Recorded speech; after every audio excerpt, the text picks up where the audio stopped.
ಯಾವ ನಿಮ್ದು? ಇಲ್ಲಿ ಪೆಟ್ಟಿಗೆ ಅಂಗಡಿ ಇಟ್ಕೊಂಡಿದ್ದೀರಾ? ನಿನ್ನೆ ಏನಾಯ್ತು ಹೇಳಿ?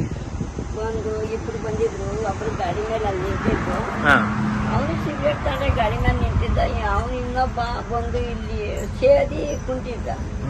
ಇನ್ನೊಂದು ಕೊಡುವಂತೆ ನೀನು ಬಂದಿದೆ, ಇಷ್ಟು ದೂರ ಇದ್ದೆ, ಇಷ್ಟು ದೂರಕ್ಕೆ ಕಿತ್ಕೊಂಡು ಮ್ಯಾಪ್ ಒಳಗೋಗ್ಬಿಟ್ಟೆ. ಇನ್ನೊಂದು ಸ್ವಲ್ಪ ಕೈಲಿ ಇಟ್ಕೊಳ್ಳೋಣ ಅಷ್ಟು ಕೆಟ್ಟಿಸ್ಕೊಂಡ ಸೀದಾ ಇದ್ರ ಕಡೆ ಮೇನ್ ರೋಡಾಗೆ ಹೋಗ್ಬಿಟ್ಟು ನೋಡಿದ್ವಿ. ಇದು ನಿಮ್ಮ ಹತ್ರ ಕತ್ತಲ್ಲಿ ಸರ ಇತ್ತಾ? ಸರಿ, ಎಷ್ಟು ಗ್ರಾಮ್ ಚಿನ್ನ ಅದು? 40 ಗ್ರಾಮ್. 40 ಗ್ರಾಮು. ಬಂದಿದ್ದವರು ಯಾವ ಕಡೆಯಿಂದ ಬಂದ್ರು? ಯೂಟ್ಯೂಬ್ ಕಡೆಯಿಂದ. ಯಾರು ಅಂತ ಗುರುತಿಸ್ತೀರಾ? ಗೊತ್ತಿರ್ತೀನಿ. ಏನ್ ಬಟ್ಟೆ ಹಾಕಿದ್ರು? Biscuit colour. ಮತ್ತೆ ಇನ್ನೊಬ್ಬ ಯಾವ್ದು ಹಾಕಿದ? ಅವನು ಎಲ್ಲಾ ಕಲರ್ ಇತ್ತು ಒಂಥರ. ಮೇಲೆ ನಿಂತಿದ್ದ, ಹೋಗಿ ಫೋನಾಗ ಮಾತಾಡ್ಕೊಂಡು ನಿಂತಿದ್ದ.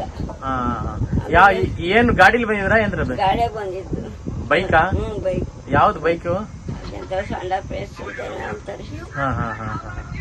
ಪೊಲೀಸ್ ಕಂಪ್ಲೇಂಟ್ ಏನಾದ್ರು ಕೊಟ್ಟಿದ್ದೀರಾ? ಕೊಟ್ಟಿದ್ದೀರಿ. FIR ಆಗಿದ್ಯಾ? ಆಗೈತಿ. ಮತ್ತೆ ನೆನ್ನೆ ಏನಾದ್ರು ಪೊಲೀಸರು ಏನಾದ್ರು ಬಂದಿದ್ರ ಇಲ್ಲಿ? ಎಲ್ಲ ಬಂದಿದ್ರು. ಮತ್ತೆ ನಿಮ್ಗೆ ಗಂಡ ಮಕ್ಳು ಏನಾದ್ರು ಇದಾರ? ಯಾರು ಇಲ್ಲ. ಹೌದಾ? ಇದೇ ಈ ಪೆಟ್ಟಿಗೆ ಅಂಗಡಿಲೇ ಜೀವನ ಮಾಡೋದು ಅಂತನಾ? ಜೀವನ ಮಾಡೋದು. ಸರಿ ಸರಿ, ಆಯ್ತು.